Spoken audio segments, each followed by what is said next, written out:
पुत्रों को अब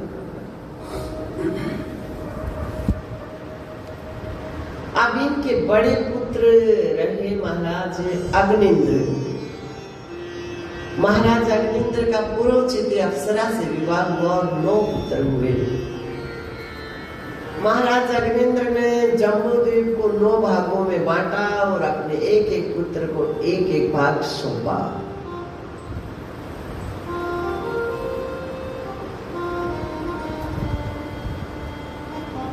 कहा न 7 द्वीप 9 खंड में,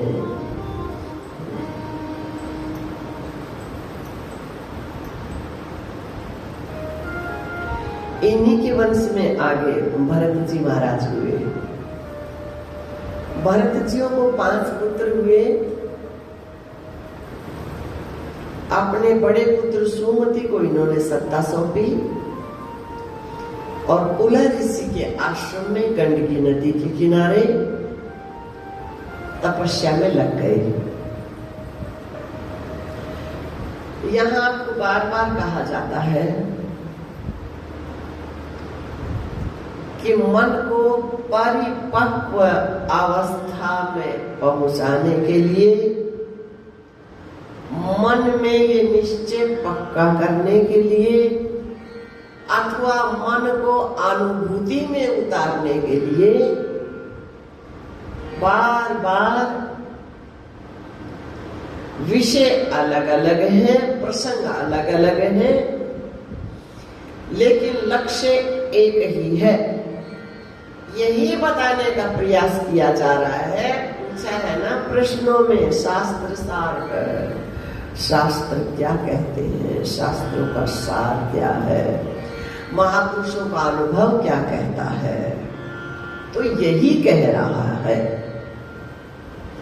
कि मनेव मनुष्यानाम कारणम बंध मोक्षयो। आपका मन ही बंधन में कारण है, आपका मन ही मोक्ष में कारण है। आपके मन को त्रिलोकी में दूसरा कुछ भी बंधन में कारण न था, न है, न होगा। इसलिए बार बार कहा जाता है ज्ञान स्वाधीन है, ज्ञान आपके अधीन है, आपकी इच्छा पर निर्भर करता है। सामाजिक जितनी वस्तुएं हैं वो सब पराधीन है, पर ये जगत का जो क्षणिक सुख है वो पराधीन है। लेकिन शाश्वत केवल्य बोध वो आपकी अपनी इच्छा पर निर्भर करता है। जिस दिन आपकी इच्छा हो जाएगी, जिस पल आपकी इच्छा हो जाएगी, उसी दिन मन ज्ञान में घटित हो जाएगा अथवा मन में ज्ञान घटित हो जाएगा। चाकू पे खरबूजा कहो, चाहे खरबूजे पे चाकू कहो, स्थिति एक ही, परिणाम एक ही घटता है। तो इधर हमको बता रहे हैं कि देखो राज्य भार छोड़कर गए हैं भरत जी महाराज, लेकिन यहाँ एक हिरण के बच्चे में मन लग गया। हिरण के बच्चे ने ये नहीं कहा कि मेरा भजन करो, मुझे पकड़ो, मुझे संभालो, नहीं नहीं, स्वेच्छा से हिरण के संग, मानो मन को हिरण का संग करा दिया।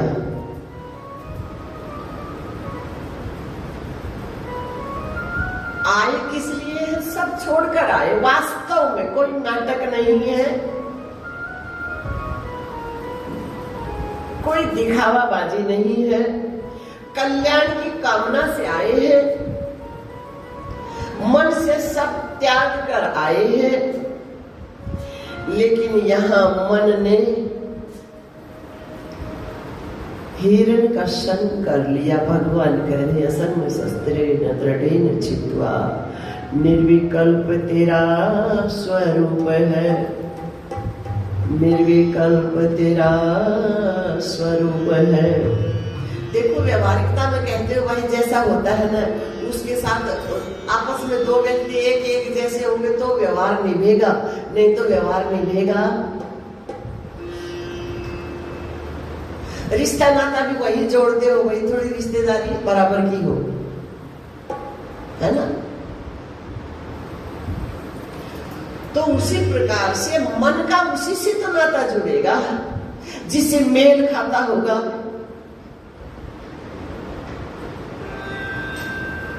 मन कोई अलग से आला वाला तो है नहीं,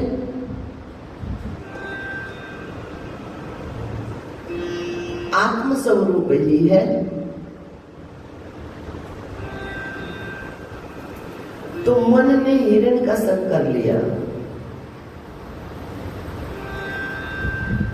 अब आत्मचिंतन छूट गया, अपना संग छूट गया, अपने आप का संग छूट गया, और हिरण का संग करते करते मन में इतना पक्का हो गया, जब भी बैठते हैं, सोते हैं, जागते हैं, सौपन भी सब हिरण दिख रहा। भूखा तो नहीं है, प्यासा तो नहीं है, कहीं दूर तो नहीं चला गया। और अंतमति सो गति, आखिरी के समय में मन ने जिसका संग किया होगा उसी की प्राप्ति होगी। हिरण के रूप का संग किया, मानव की चदरिया छूटी और हिरण की चदरिया में प्रवेश हो गया। लोग स्वेच्छा से, भगवान किसी को कोई दंड नहीं देते, अन्य कोई भी यहाँ किसी को कोई दंड नहीं देता। यह हमारी ही कहीं न कहीं किसी अंश में मांग होती है, चाह होती है, कामना होती है, वैसा ही घटित हो जाता है।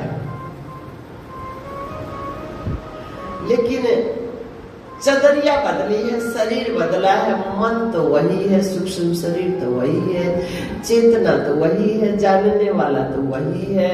स्मृति बनी रही, मानव का चोला था, कल्याण के लिए मिला था, और हिरण का ऐसा भजन किया कि हिरण के चोले में प्रवेश करना पड़ गया।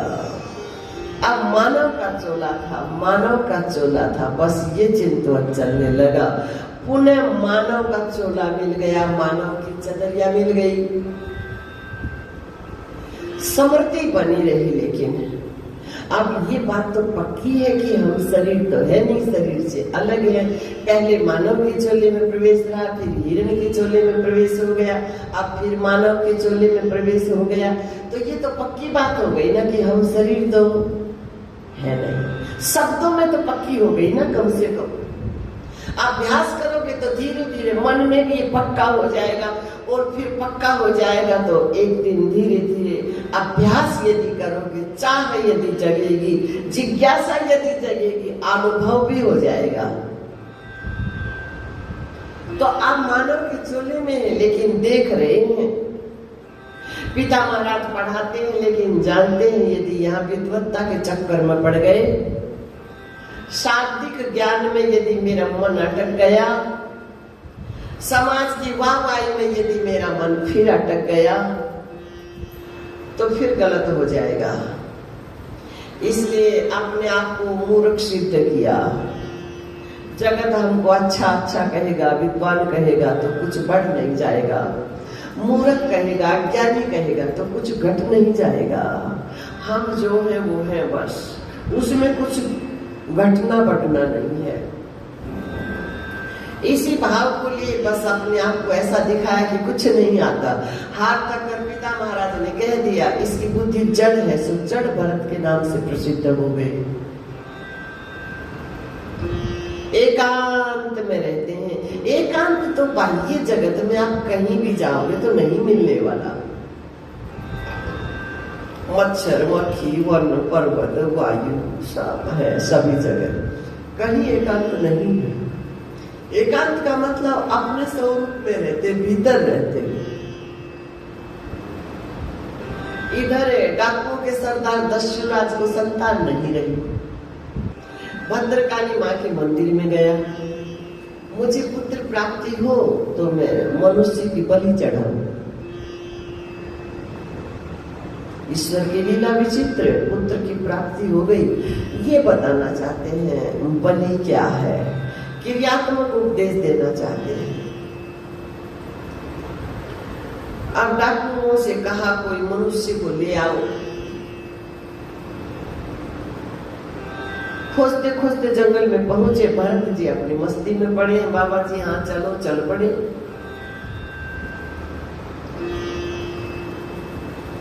काफी समय से अपने शरीर को स्नान नहीं कराया था, मिट्टी से सना पना पड़ा था। अब दस्युराज को भेंट चढ़ानी है तो स्नान कराओ, उल्टन लगाओ, नए वस्त्र पहनाओ। क्या खाना चाहोगे महाराज? कहा भाई शरीर को चलाने के लिए लेते रहे, कभी रस लेकर स्वाद चखकर खाए नहीं, जो मर्जी ले आओ। सुस्वादिष्ट पदार्थ ले आए, पाया। चलो महाराज, कहाँ? भद्रकाली मंदिर में। अब भगवान की 4 प्रकार से भक्त है। आर्त, अर्थार्थी, जिज्ञासु और ज्ञानवान। आर्त का मतलब है दुख की घड़ी आई, संकट की घड़ी आई तो भगवान को याद किया और वो लहर निकल गई तो फिर भी स्मरण हो गया। भगवान कहते हैं मुझे ये भी अच्छा लगता है, दुख में स्मरण करते करते कभी न कभी सुख में भी स्मरण करने लग जाएगा। दूसरा अर्थार्थी, मेरा ये कार्य पूरा हो जाए तो मैं ये धार्मिक अनुष्ठान करूं, जगराता करूं, हनुमान जी की सवामणि लगाऊं, आदि आदि।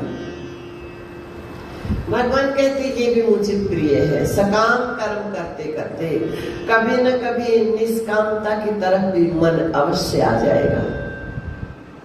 तीसरा जिज्ञासु। जिज्ञासु बार बार सुना जा रहा है हम शरीर नहीं है, शरीर में रहने वाले शरीर से अलग है, तो मैं शरीर से अलग कैसे हूं? मेरा स्वरूप कैसा है? वास्तविकता क्या है? मेरा मूल क्या है? किसके सहारे ये सत्ता है? ये जिज्ञासा, इस जिज्ञासा को लेकर और भगवान की तरफ लगे, परमात्मा की तरफ आगे बढ़े। भगवान कह रहे ये भी मुझे अच्छा लगता है, मनोरथ पूर्ति हो जाती है, अनुभव हो जाता है। चौथा ज्ञानवान। भली प्रकार से हाथ पे रखे हुए आंवले की तरह शरीर में अपने को अलग से कर अनुभव देखे और साकार और निराकार परमात्मा दो नहीं है, जैसे जल और बर्फ अलग अलग नहीं है।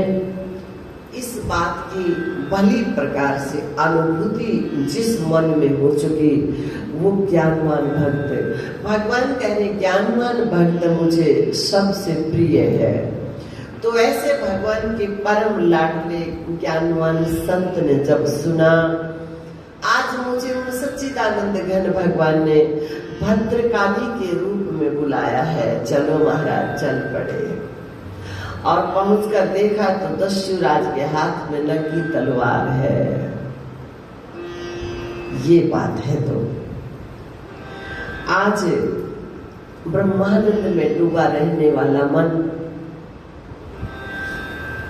इस बात में पक्का उत्तीर्ण हुआ मन कि द्वितीय कलेश नहीं, एक निराकार है। द्वितीय कलेश नहीं, एक निराकार है। द्वितीय कलेश नहीं, एक निराकार है। एक अंदर दूसरी वस्तु, भीतर है न बाहर है। एक अंदर दूसरी वस्तु, भीतर है न बाहर है। हमारे गुरु ब्रह्म योगी राज का विचार है। हमारे गुरु ब्रह्म योगी राज का विचार है। हमारे गुरु ब्रह्म योगी राज का विचार है। हमारे गुरु ब्रह्म योगी। में झूमता रहने वाला मन। देखा आज मेरे सच्चिदानंद घन भगवान ने माया स्वरूप भद्रकाली के रूप की चदरिया उड़ी है। आज बात कर लेता हूं उनसे। किन से? जो पग बिनु चलई सुनई बिनु काना, कर बिनु कर्म करई विधि नाना, तन बिनु परस नयन बिनु देखा, ग्रहणी घाण बिनु वास अशेषा, अस सब भांति अलौकिक करनी, महिमा जासु जाय नहीं परनी, महिमा जासु जाय नहीं परनी। भगवती जगदम्बा पराम्बा महामाया, मानता हूँ अद्वैत की मस्ती में पड़ा रहने वाला कभी आपके साकार स्वरूप के समक्ष नहीं आया, लेकिन भगवती मेरा ये जो शरीर है ये कल मरता, आज मरे, आज मरता, अब मरे। दस्युराज की तलवार मेरी गर्दन नहीं उतार सकती है, इस शरीर की गर्दन उतार सकती है। जगत हमारा कुछ नहीं बिगाड़ सकता है। इस शरीर को ज्यादा से ज्यादा, बस इससे आगे तो जगत भी नहीं जा सकता, ज्यादा से ज्यादा इस शरीर की मृत्यु कर सकता है, लेकिन मेरी मृत्यु नहीं हो सकती। पक्का करा रहे हैं बार बार, हम शरीर नहीं है। शरीर के मर जाने से हमारी मृत्यु नहीं हो जाती नारायण, लेकिन भगवती आपके आंचल में आपकी ये साकार पावन सी निर्मल सी भद्रकाली के रूप में जो चदरिया है ना, इस पे छिट्टा आ जाएगा कि वो ब्रह्म ज्ञानी कहा ना कि ब्रह्म ज्ञानी संत मुझे ज्ञानवान महापुरुष मुझे सबसे प्रिय है। वो प्रिय चिल्ला चिल्ला करे, मत्था पटकता रहा, एक भी नहीं सुनी। सो देख लेना माते, अरे तुम ही जग की माता, तुम ही जग की माता, तुम ही हो भरता, मैया तुम ही हो भरता। हम सब माँ प्रकृति की गोद में ही तो बैठे, वो माँ प्रकृति तो अन्न के रूप में हमारे शरीर का पोषण कर रही है, शरीर को शक्ति दे रही है, फल आदि के रूप में शरीर को शक्ति दे रही है। ये जो ये पत्थर के रूप में सब वो माँ प्रकृति है, उसकी छाया में बैठे हैं। सब ओर से हम माँ प्रकृति की गोद में ही तो बैठे हैं। ऋतु में हो और पुत्र माँ की गोद में हो, और कोई टेढ़ी उंगली भी क्या उठाए। तुम हो जग की माता, तुम ही हो भरता, मैया तुम ही हो भरता। भक्तों के दुख हरता, संतों के दुख हरता, सुख संपत्ति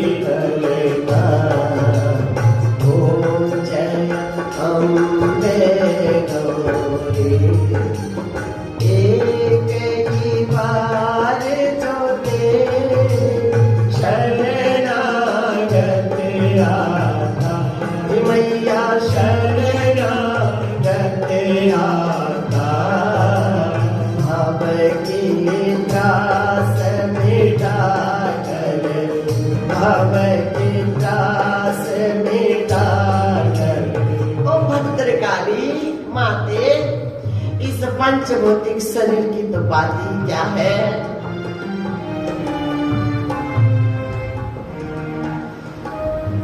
जिसे कुंडलिनी शक्ति कहा ना, वही वो शक्ति है,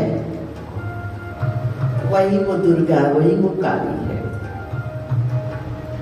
जो मन में सोई पड़ी है वृत्ति, जिसे सूरत कहा।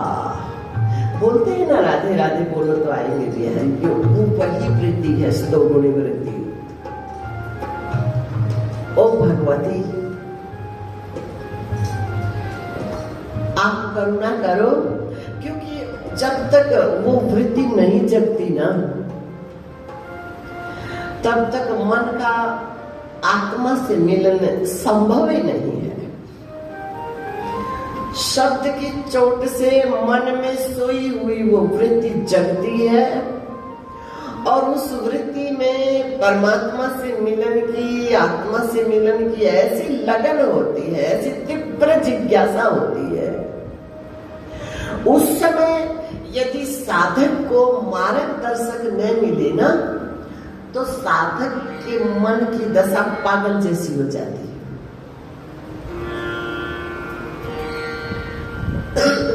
यदि ज्ञानवान गुरु न मिले, दिशा देने वाला न मिले, तो पागल हो जाते हैं कई जिज्ञासु। तो कहा आपकी तो ऐसी महिमा है, आप तो 84 के चक्कर से पिंड छुटा देती हो, मन को मोह की नींद से जगा देती हो। कहाँ पड़ा है आ मेरे पीछे, मैं ले चलती हूँ तुम्हें अमरता हूँ मैं, तेरे को शाश्वत सुख चाहिए मेरे पीछे आ।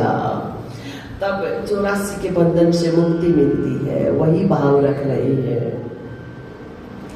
एक ही बार जो तेरी शरणागत आता, मैया शरणागत आता, भव की त्रास मिटा कर, भव की त्रास मिटा कर, परम गति पाता। ओम जय गौरी। भद्रकाली मां मूर्ति का विलीन करते हुए प्रकट हुई, दस्युराज के हाथ से तलवार छीन जितने डाकू है सबके सर धड़ से धड़ाधड़ भिन्न करती हुई, मानो कोई कन्या रंग बिरंगी गेंदों से खेल रही है। मानो ये बता रही कि बलि क्या होती है, बुराइयों से उस पार चले जाओ, बुराइयों को पीछे ही छोड़ दो, बस फिर बलि चढ़ाने की आवश्यकता नहीं पड़ेगी, अपने आप बलि चढ़ चुकी, चढ़ जाएगी अपने आप। ओंकारानंद युक्ति कीनी, माया सहित तजे गुणे तीनी, बस यही बलि है। अब भरत जियों ने देखा, देखते ही रह गए। अब किसी भाभी भाई के खेत में खिचड़ी दलिए का इंतजार क्यों करूंगा, अब क्यों इंतजार महाराज। इसी भाव को लिए अब मैं विचरूंगा स्वच्छंद, वनों में होकर के निर्द्वंद। लेकिन निर्द्वंद स्वतंत्र विचरण करने का अधिकारी कौन, मन है।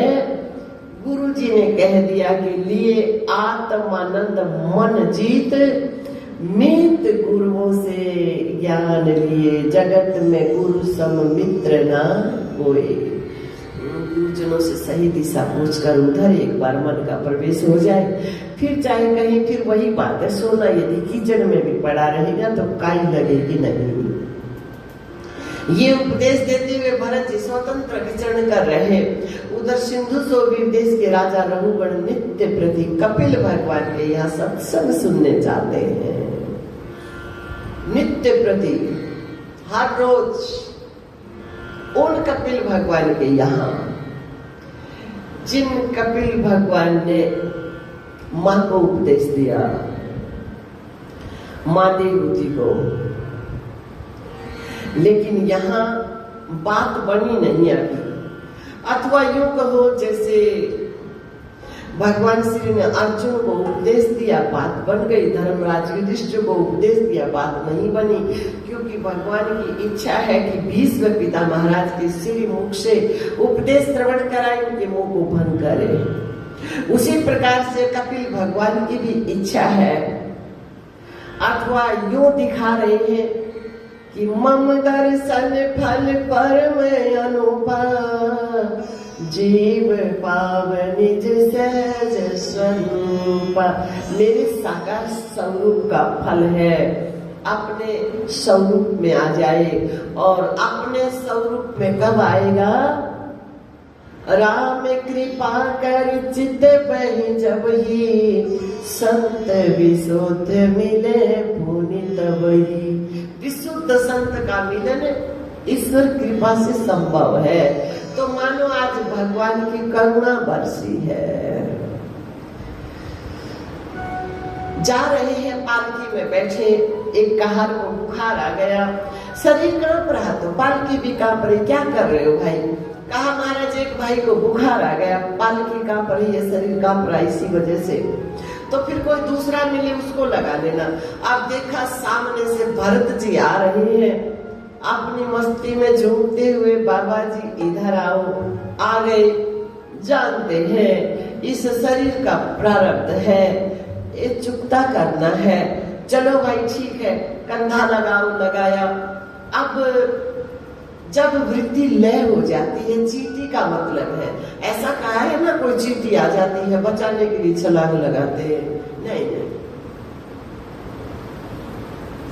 वो वृत्ति ऐसी सूक्ष्म होती है, ऐसी सूक्ष्म होती है। अथवा बस मन उतना सा ही शरीर से जुड़ा हुआ है, बाकी पूर्ण रूप से अपने स्वरूप में लय है। तो कभी कभी पूर्ण रूप से मन आत्माराम में लय हो जाता है, बिल्कुल शरीर का संग छोड़ देता है। मन शरीर का संग छोड़ेगा तो शरीर लड़खड़ाएगा। वृत्ति लय हुई, शरीर लड़खड़ाया, तो पालकी भी लड़खड़ाई। क्या कर रहे हो भाई? कहा है कभी अभी भाई लगा है ना, इसकी चाल बड़ी विचित्र है, लगता हम सबकी छुट्टी करवाए। देखा राजा ने और व्यंग किया, मजाक किया। ये दुबला पतला बेचारा सुबह से लगा, थक गया होगा। भरत जी कुछ नहीं बोले। शरीर को कहा जा सकता है, ज्ञानवान को शरीर की हष्ट पुष्टता को देखकर नहीं पहचाना जाएगा। ज्ञानवान को अस्थि पिंजर शरीर को देखकर नहीं पहचान पाओगे। ज्ञान शारीरिक दृष्टि से हम सब जैसा खाते पीते हैं, चलते फिरते हैं, शरीर की क्रियाएं तो वही रहेंगी। शरीर की क्रियाओं से हम ज्ञानवान को नहीं पहचान पाएंगे नारायण। इसलिए तो कहा तुलसी इस संसार में सबसे मिलिए ध्याए, और न जाने किस रूप में नारायण मिल जाए। तो कहा दुबला पतला है, थक गया होगा। भरत जी ने देखा शरीर को कहा जा रहा, हमको क्या फर्क। फिर वृत्ति लय हुई और फिर शरीर डोला, तो पालकी भी डोली। आपकी बात तो हे बूढ़ा मंद बुद्धि, तुम्हारी तो मैं ठीक उसी प्रकार से चिकित्सा करूंगा जिस प्रकार से यमराज पापी पुरुषों को दंड देकर उनका उपचार किया करते हैं, उनका इलाज किया करते हैं। आप बोले भरत जी, बड़ा सुंदर बोले। कारण जानते हैं, कंधे पे भार उठाया है। महापुरुष के श्री चरणों में कोई आ जाए तो इसकी जिम्मेवारी हो जाती है कल्याण। आज मैंने इसका भार ही कंधे पे उठाया है तो जिम्मेवारी और बढ़ जाती है। ये जानता नहीं अपमान कर रहा है, और ब्रह्म ज्ञानी का अपमान करने वाले को नरक में जाना पड़ता है। जैसे महाराज परीक्षित जियों ने ऐसा मान लिया कि समाधि का नाटक कर रहे हैं, और मन कहाँ है? ब्रह्म में निष्ठ है, अपने स्वरूप में निष्ठ है। तो बहुत भयंकर परिणाम होने वाला था, लेकिन बचा लिया दूसरे रूप में ही एक ब्रह्म ज्ञानी ने आकर।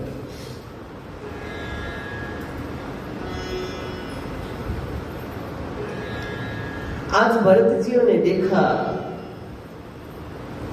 नरकगामी होगा तो उसमें भी हमारा ही नाम बदनाम है। ऐसे महापुरुष का संग पाया और फिर भी नरकगामी हुआ।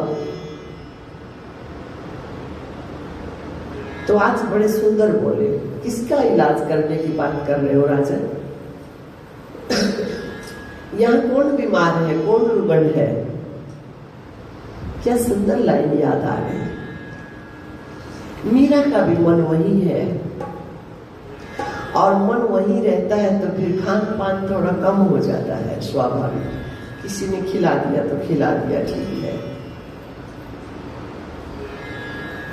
माता पिता ने सोचा बीमार है, वैद्य को बुला लिया। तो यहाँ गाया बड़ा सुंदर ब्रह्मानंद नाम के महापुरुष ने अपनी भावना को, मीरा के भाव को अपने शब्दों में व्यक्त किया। जो बात महाराज भरत जी बोल रहे हैं, या कौन बीमार है, किसका इलाज कर रहे हो, उसी बात को।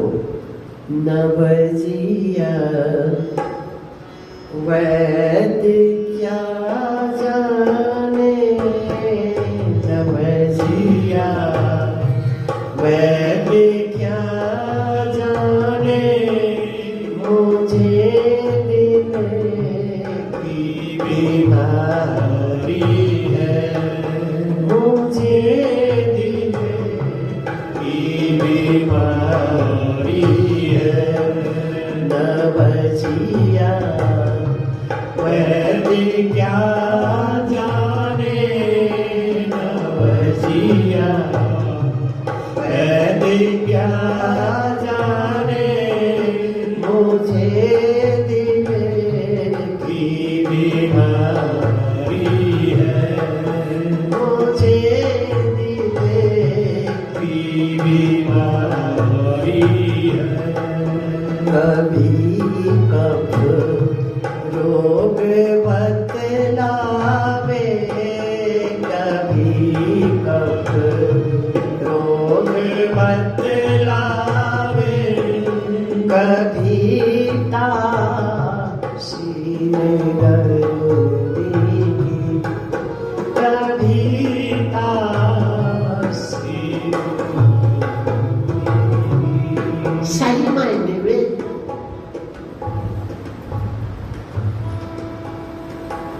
राम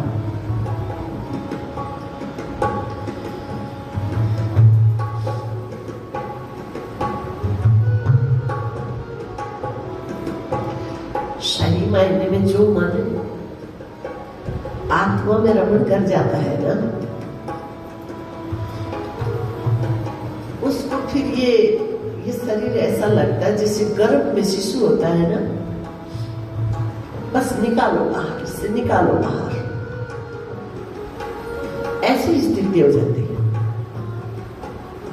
माँ के गर्भ में शिशु होता है ना, कितनी सी दूर में होता है,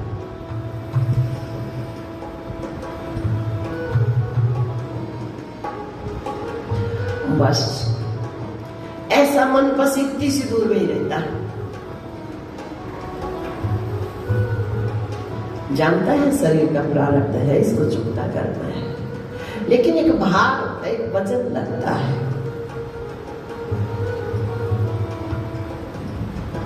तो वही स्थिति यहाँ मीरा के मनोभाव की है।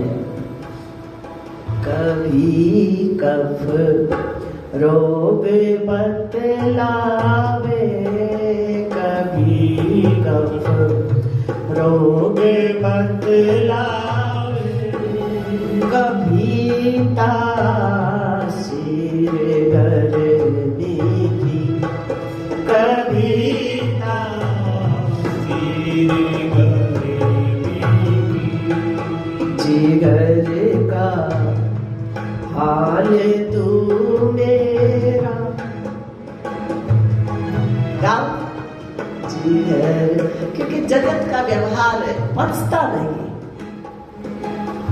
मन इतना विशुद्ध हो जाता है जगत का व्यवहार हजम नहीं होता, पचता नहीं। जिगर का हाल तू मेरा, जिगर का हाल तू मेरा, नहीं जाने अनाड़ी नाड़ी में नहीं है वो। तुम इस पंचभौतिक शरीर की नाड़ी पकड़ रहे हो, इसमें नहीं है वो।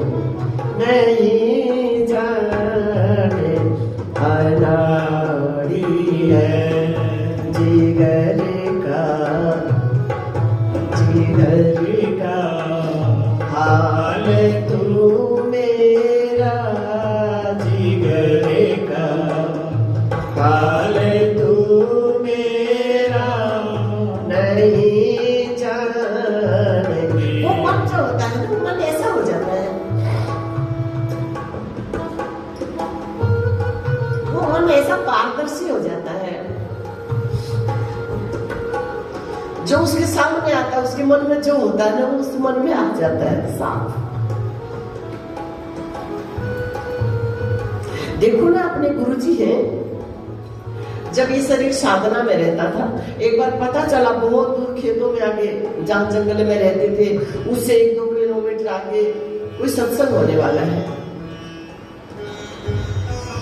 और नियम था, कुटिया में किसी का प्रवेश नहीं होता था, न किसी को देखना न दिखना। 3 साल काष्ठ मौन जिसे कहते हैं, न लिखना पढ़ना, न देखना न दिखना किसी को। और बाहर से वो जो राम कुमार है, आपको जानते हैं, उनकी धर्मपत्नी, वो लोग ये सोचते थे एक नाखून विदेश जाए कैसे। तो राम कुमार की धर्मपत्नी ने आवाज लगाई, आज गुरु जी आ रहे हैं कुटिया के बाहर। आज और मन समाधि से बाहर था, आज गुरु जी आ रहे हैं, आज उनके वहां सत्संग करने जाएंगे। लोग अब गुरु जी का सत्संग, और ये बात सुन गई, गुरु जी आ रहे हैं, फिर तो क्या समाधि महाराज, क्या ब्रह्मानंद महाराज।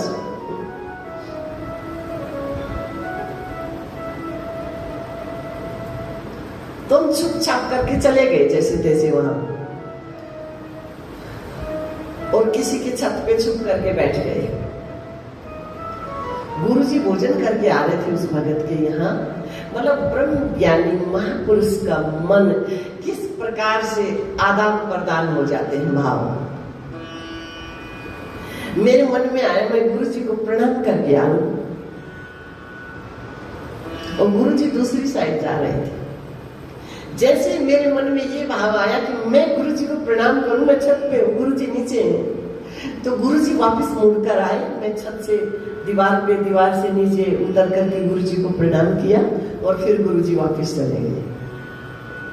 एक बार आश्रम में ऐसी सत्संग सुनने के मतलब आवाज सुनने रुका नहीं गया, आ गए रात्रि को, और बाहर वट के नीचे बैठ गए। और गुरुजी ने अपने ये महाराज जी हैं जो बड़े महाराज जी, उनको भेजा बाहर वट के नीचे, शांता बैठे हैं, कह दो यहाँ अंदर आकर मेरी कुटिया की छत पर बैठ के सत्संग सुन ले। महाराज जी आए, मैं बोलने में गुरुजी ने भेजा है, उन्होंने कहा कि आप यहाँ बैठे हो, ये देखो, है ना, ऐसी महिमा है जी। इसलिए ऐसा मन है ना, वो जब देखता है ना विचित्र सा, मतलब वो आ जाता है उसके सामने, कितना ही बचे, कितनी आंखें बंद करे, कितना बचने का प्रयास करे, लेकिन वो आ जाता है, तो फिर वो मन ऐसा हो जाता है कि उसको बदहजमी हो जाती है। जिगर का हाल तू मेरा, जिगर का हाल तू मेरा, नहीं जाने अनाड़ी है, नहीं जाने अनाड़ी है। असर करती नहीं कोई दवा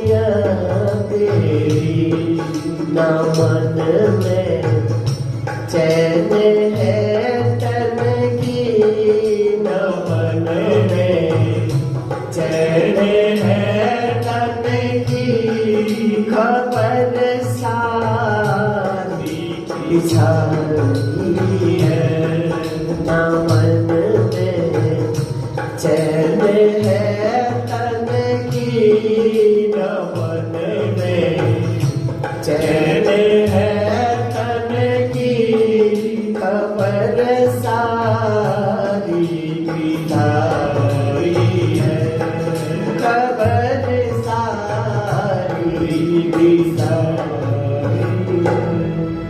उसी प्रकार से जैसे भरत जियों ने सुना और ये जान गए हर रोज सत्संग सुनने जा रहे हैं, और मन कहाँ है इनका, तो अपच हो गया, इसलिए भी बोल पड़े। किसका इलाज करने की बात कर रहे हो? कौन बीमार पड़ा है यहाँ? यदि शरीर की गर्दन उतारने का प्रयास रहेगा तो मेरी गर्दन तो नहीं उतार पाओगे। शरीर को मारने का प्रयास करोगे तो मुझे तो नहीं मार पाओगे। शरीर को मृत्यु दंड दोगे तो मुझे तो मृत्यु दंड नहीं दे पाओगे। व्यर्थ परिश्रम हाथ लगेगा आपको राजन। लो महाराज रोम रोम खड़ा हो गया, लगाई छलांग, पालकी से दंडवत प्रणाम किया। कहाँ रहते हो, क्या नाम है, क्या गांव है? लो महाराज बोले इन फालतू की बातों में टाइम खराब न करो राजन, काम की बात करो। क्या बात है, काम की बात करो महाराज।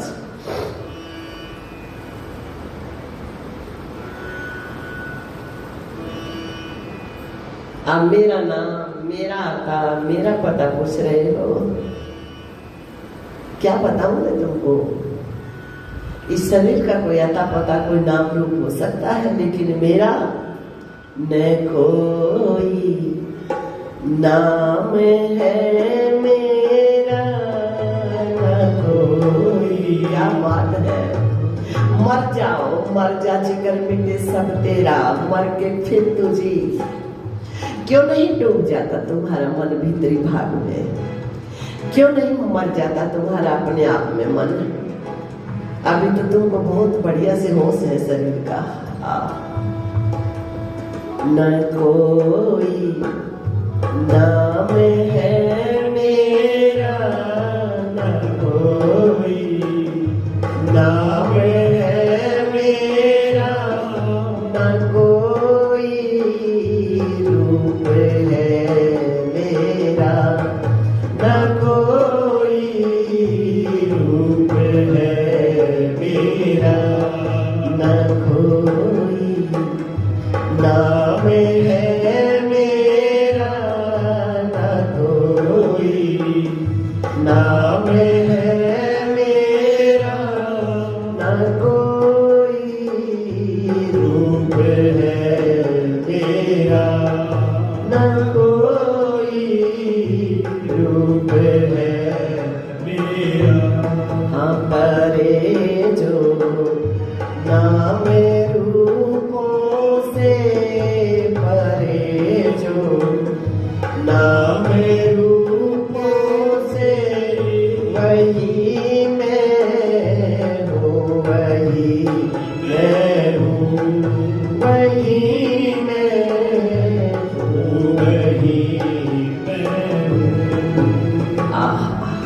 और यदि बाह्य दृष्टि से पूछना चाहते हो राजन, तो सभी के नाम है मेरे, सभी के नाम है मेरे, सभी के रूप है मेरे। पहले नेति नेति फिर सर्वं खलु इदं ब्रह्म, सभी के नाम है मेरे, सभी के नाम है मेरे। बताओ, जिस मन में ये बात उतर जाए, जिस मन में इस शब्द की चोट लग जाए, चाहे वो प्रेत योनि में है मन, चाहे वो भूत योनि में है मन, चाहे वो पितृ योनि में है, चाहे वो मानव योनि में है, बताओ कहाँ बंधा रह जाएगा? सभी के नाम है मेरे, सभी के नाम है मेरे, सभी के रूप है मेरे, सभी के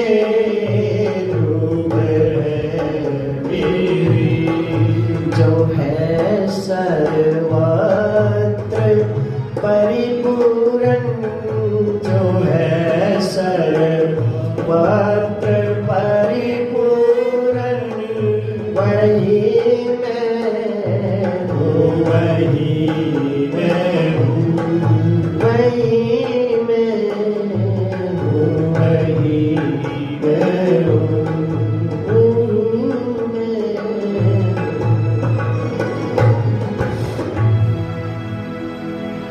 ठीक है महाराज, आप जो भी हो आपको प्रणाम है। लेकिन हे महापुरुष, आपने अभी कहा शरीर को दंड दिए जाने से आत्मा को दंडित नहीं किया जा सकता। शरीर को मार दिए जाने से आत्मा की मृत्यु नहीं हो सकती, आपकी मृत्यु नहीं हो सकती। ये कैसे संभव है? हम अग्नि पे बर्तन रखते हैं, उसमें पानी डाल देते हैं, चावल डाल देते हैं।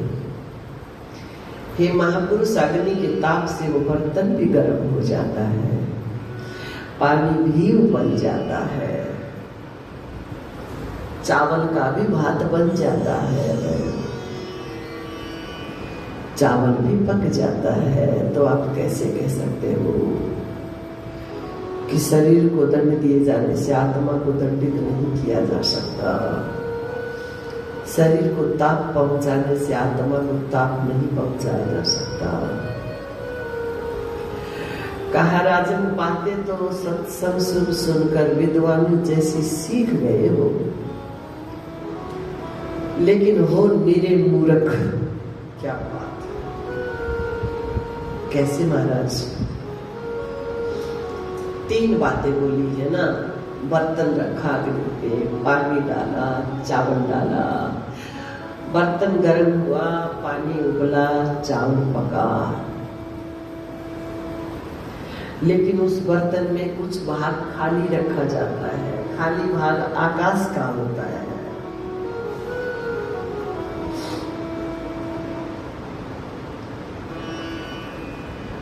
माना अग्नि ने बर्तन को तपाया, पानी को तपाया, चावल को गलाया, लेकिन जो बर्तन के भीतर आकाश है, क्या उसको जलाया, उसको गलाया, क्या उसको मिटाया? बस उसी प्रकार से स्थूल सूक्ष्म कारण 3 शरीर है। जागृत, सौपन, सुषुप्ति 3 ही अवस्थाएं हैं। सतोगुण, रजोगुण, तमोगुण 3 ही गुण है। ये ताप, ये पीड़ा, ये बनना, ये बिगड़ना, ये जन्मना, ये मरना, सब यहीं तक सीमित है। बस इसकी सीमा है। आत्मा की कोई सीमा नहीं है। आदि है न अंत जिसका, आकाश जो विस्तार, ऐसा तेरा स्वरूप है जिसका नवार अपार।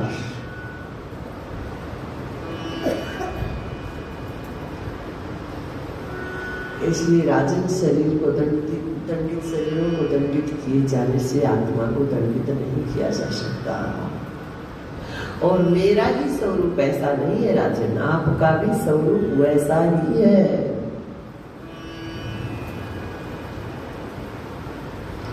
बाह्य जगत में वस्त्रों के डिजाइन, वस्त्रों की सिलाई, वस्त्रों की बुनावट भिन्न भिन्न प्रकार, भिन्न भिन्न रंगों से, भिन्न भिन्न ढांचों से हो सकती है।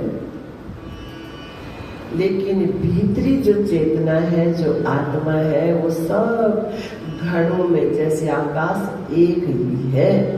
घड़े की आकृति छोटी बड़ी, टेढ़ी मेढ़ी हो सकती है, लेकिन आकाश उसकी वजह से छोटा बड़ा, टेढ़ा मेढ़ा नहीं हो सकता है।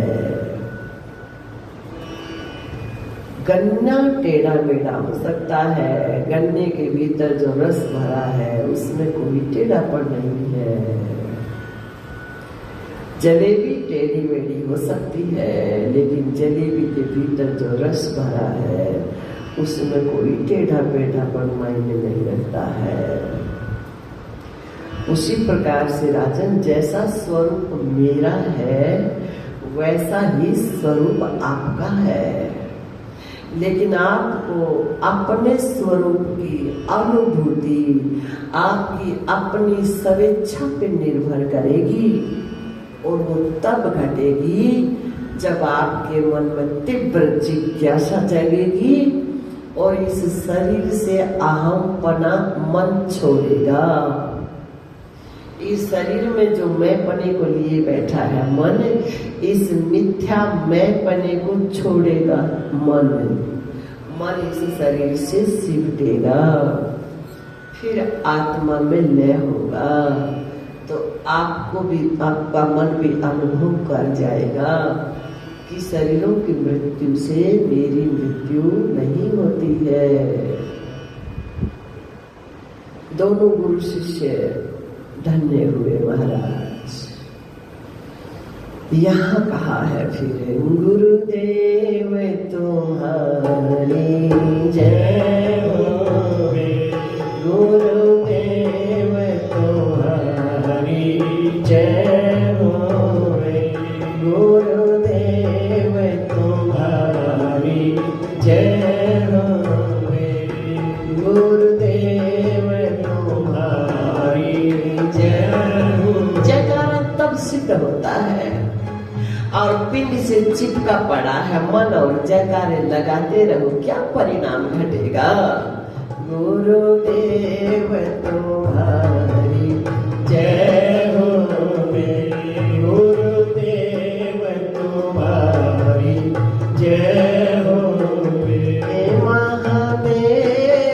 महादेव तुम्हारी जय हो, महादेव तुम्हारी जय हो, ओंकार तुम्हारी जय हो, ओंकार तुम्हारी जय हो, गुरुदेव तुम्हारी जय हो, गुरुदेव तुम्हारी जय। सद्गुरुदेव भगवान की धन्य हो गए दोनों गुरु शिष्य। अब महाराज परीक्षित जियों ने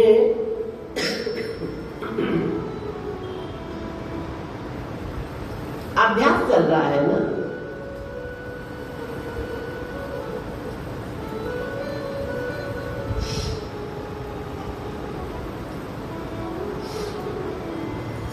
कहा गुरुदेव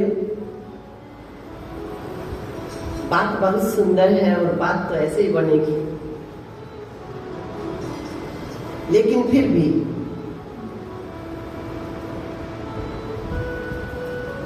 सबके मन तो ऐसी पात्रता नहीं पा सकते ना कि एकाएक इंद्रिय समूहों का यानी को कहत सम और मन का निरोध किया ऋषि मुनि वाक्यदम, वेद गुरु विश्वास चढ़ गए छम्मा छम, जहां से फिर पड़े न आना। इसके लिए सभी मन तो पात्र नहीं है ना, नमूना रहना है। तो करुणा करो, कुछ ऐसा उपाय बताओ, कोई ऐसी औषधि भी दो ना, जिस औषधि के सेवन कर लेने से मन को नरक की बीमारी न घेरे, नरक की बीमारी से छूट जाए मन कम से कम, यम की यातनाओं से छूट जाए मन कम से कम। है तो भगवान श्री हरि वहां यम के रूप में, लेकिन भगवान श्री हरि का यम के रूप में दर्शन न करना पड़े, ऐसा कुछ बता दो। तो कहा ऐसा भी है उपाय, तो क्या? बोले भगवान नारायण के नाम में लगा दो मन को। ये तो संभव है सबके लिए, ये तो कोई कठिन नहीं है। उठते बैठते सोते जागते नारायण नारायण नारायण नारायण, इतना तो संभव है। बच्चे के लिए भी बूढ़े के लिए भी, जवान के लिए भी, गृहस्थ के लिए भी, ब्रह्मचारी के लिए भी, वानप्रस्थ के लिए भी, सन्यासी के लिए भी। सोते उठते जागते ये तो संभव है, ये तो कोई बात ज्यादा बड़ी बात नहीं है। लेकिन इससे बात बन जाएगी क्या? बोले बिल्कुल बन जाएगी। किसकी बनी? तो आजामी ने पखंड सुनाया।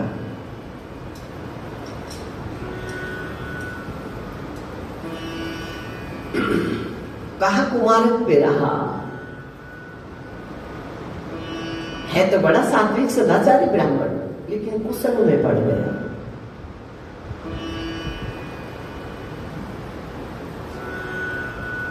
और जैसा संग वैसा रंग। कोई पुण्य का उदय हुआ, कुछ संत आ गए। संत दर्श का बड़ा महत्व, लेकिन गुरु जी जैसा संत, जैसा ऐसा मन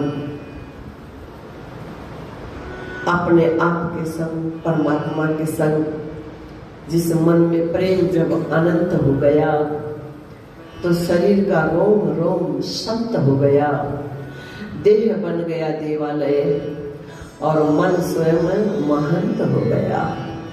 ऐसे महापुरुषों का आगमन हो गया, ईश्वर कृपा हो गई। मेरे विचार से ये साधनाओं का फल नहीं है, ये ईश्वर कृपा का फल है। गुरु जी जैसे महापुरुष का मिलन, विशुद्ध संत का मिलन, ऐसा कौन सा कर्म किया होगा? इसलिए ये अपने पुरुषार्थ का दम नहीं है, ये ईश्वर की कृपा का परिणाम है। कहा भी ना पूज्य श्री तुलसी जी महाराज ने, राम कृपा करी चितवई जब, राम कृपा करी चितवई जब, संत विशोध मिले पुनीत भई, संत विशोध मिले पुनीत भई, राम कृपा करी चितवई जब, राम कृपा करी चितवई जब, संत विशोध मिले पुनीत भई, संत विशोध मिले पुनीत भई, आए संत का आदर कीजे, आए संत का आदर कीजे। आए संत, जो मन आत्मा राम में रमण करके बाहर आया है, उस आए संत का आदर कीजे, आए संत का आदर कीजे, चरण पखार चरणामृत ली। कहाँ से आया उन संत का मन? अपने स्वरूप से। और उनका स्वरूप कहाँ है? हमारे ब्रह्मरंध्र में, खोपड़ी में। वहां हमारा मन भाव भक्ति के जल से सिंचन करे और उनका चरणोदक आए, पूरे शरीर का रोम रोम आनंदित हो जाए। आए संत का आदर कीजे, आए संत का आदर कीजे, चरण पखार चरणामृत लीजे, चरण पखार चरणामृत लीजे, भली हुई घर संत पधारे,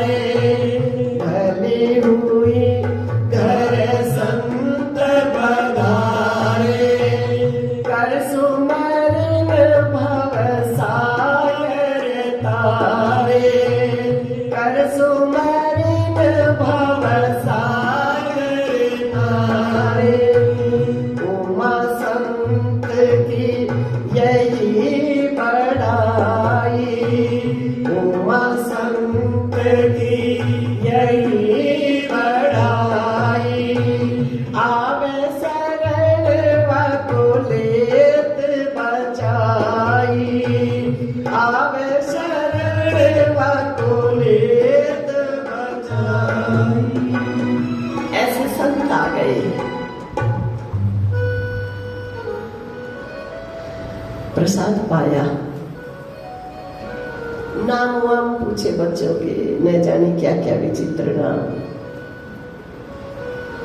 कहा आपकी बात तुमको पुत्र रतन का जन्म होना तो उसका नाम रख लेना नारायण। जानते हैं मन विकारों में इतना रचा पचा है, मन इतना भरा पूरा है, सीधा सीधा भगवान का नाम कहेंगे तो उच्चारण नहीं कर पाएगा, जवाई आएगी, नींद आएगी महाराज, क्योंकि पाप का पलड़ा बहुत भारी है। इसलिए कहा तुम अपने पुत्र का नाम रख लेना नारायण। बस समय पाकर पुत्र हुआ, ये तो कोई बड़ी बात नहीं, महात्माओं ने कहा था रख लेता हूं नाम, नारायण रख लिया। अब दिन में कितनी बार नाम लिया जाता है, नारायण इधर आओ, नारायण ये करो, नारायण वो करो। और समय पूरा हुआ और जो अंतःकरण में उतरा होता है ना, आखिरी के समय उसी की स्मृति आती है। पुत्र की याद आई जब यम पास डालने लगे, पुत्र नारायण बचाओ, नारायण बचाओ, नारायण बचाओ लो। और यहाँ तुलसी बाबा ने कह दिया, भावे कुभावे अनख आलस हो, भावे कुभावे अनख आलस हो, नाम जपत मंगल दिसि दस हो, नाम जपत मंगल दिसि दस हो। और श्री हरि के पास सब घूम रहे थे, हमारे स्वामी का नाम पुकार रहा है, दौड़ कर आए और मुक्त कर दिया।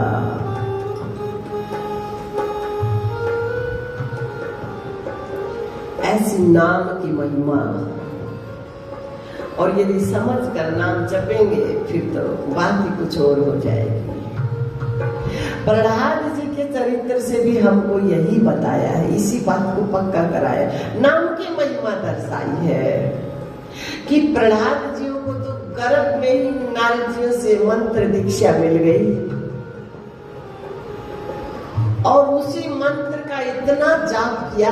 ये दिखा रहे यहाँ तो बस मात्र पुत्र का नाम जपा है नारायण, है ना, अनजाने में ही लिया है समझ लो, और यहाँ जानकर समझ कर लिया जा रहा है।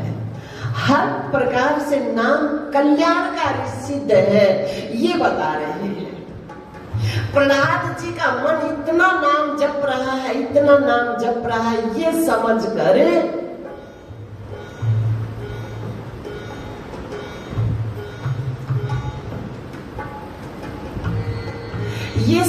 कर कि भगवान करुणा के अथाह सागर है, भगवान दया के अथाह सागर है, दयालु है, ये समझकर भगवान के नाम का सुमरण कर रहे हैं। और इतना नाम सुमरा, इतना नाम सुमरा, मन का ऐसा नाम में प्रवेश हो गया, नाम का प्रवेश नहीं हुआ।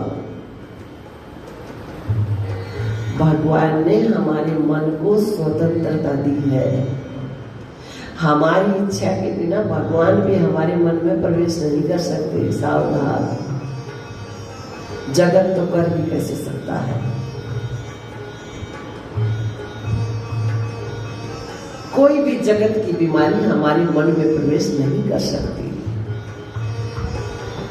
हम चाहते हैं तब।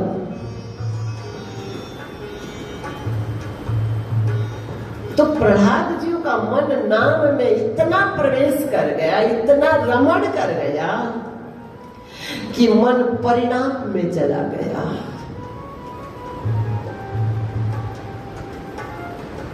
मन नामी में चला गया, मन आत्माराम हो गया और इस बात की पूर्ण रूप में अनुभूति हो गई, मैं बिल्कुल शरीर से अलग हूं, केवल नाम जप। देखो तो सही, महिमा तो देखो भगवान के नाम। ऐसा अनुभव भय से मुक्ति तभी मिलेगी, सीधी सी बात। नहीं तो कितने ही वाचक ज्ञानी हो जाए, मृत्यु से भय बना ही रहेगा। भय से मुक्त तभी होगा मन,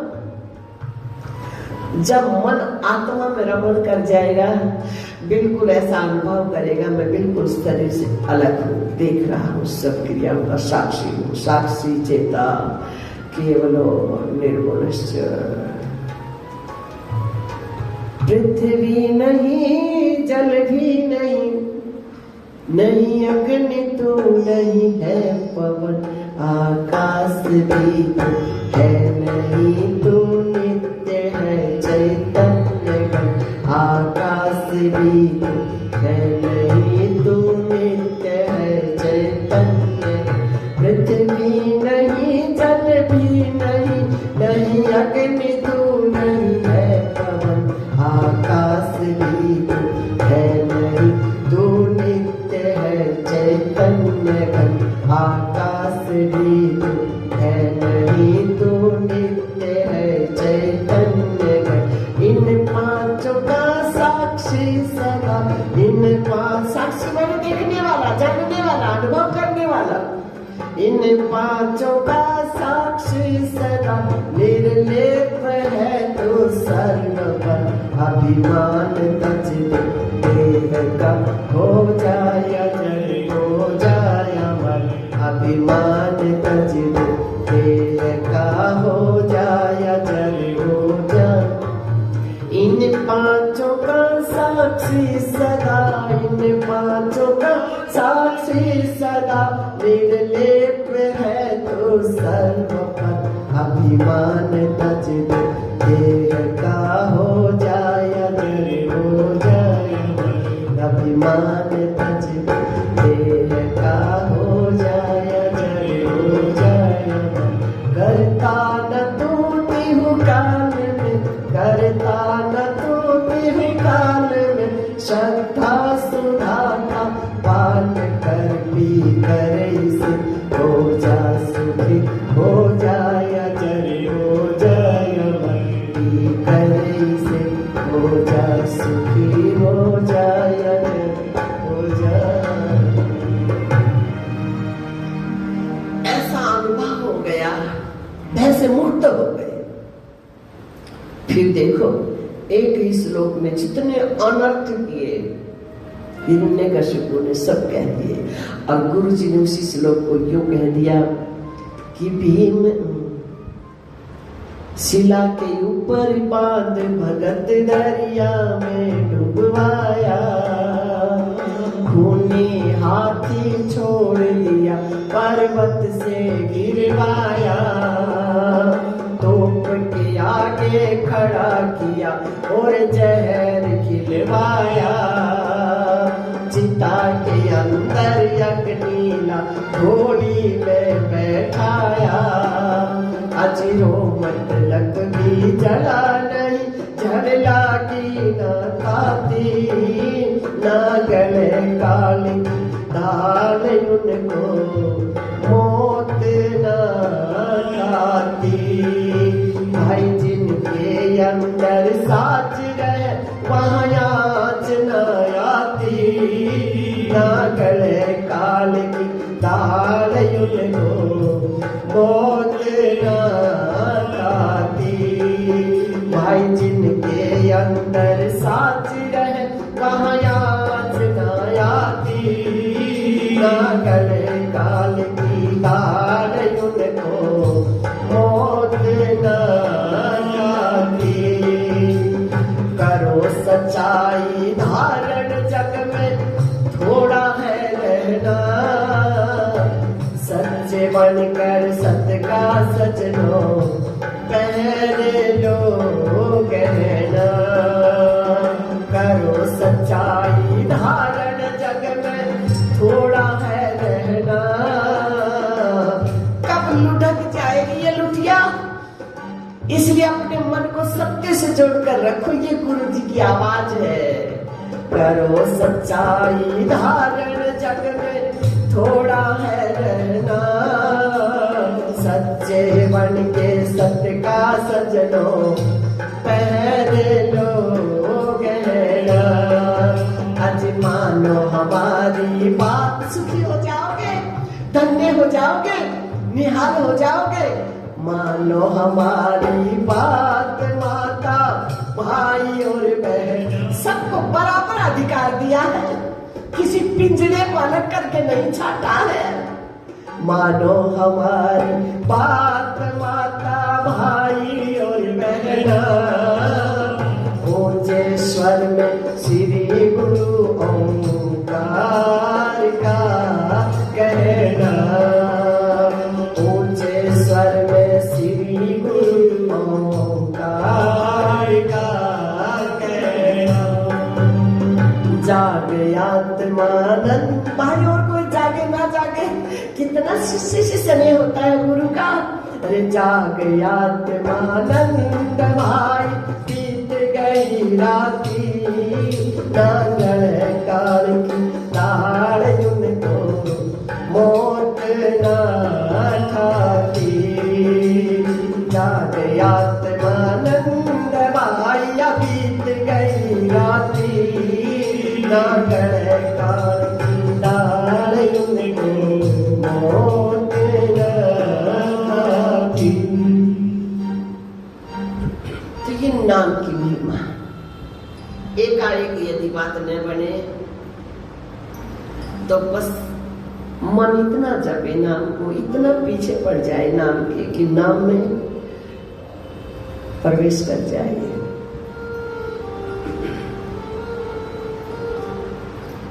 अब समुद्र, इससे पहले मनवंतरों की कथा कही। राजन एक मनवंतर में भगवान हरि ने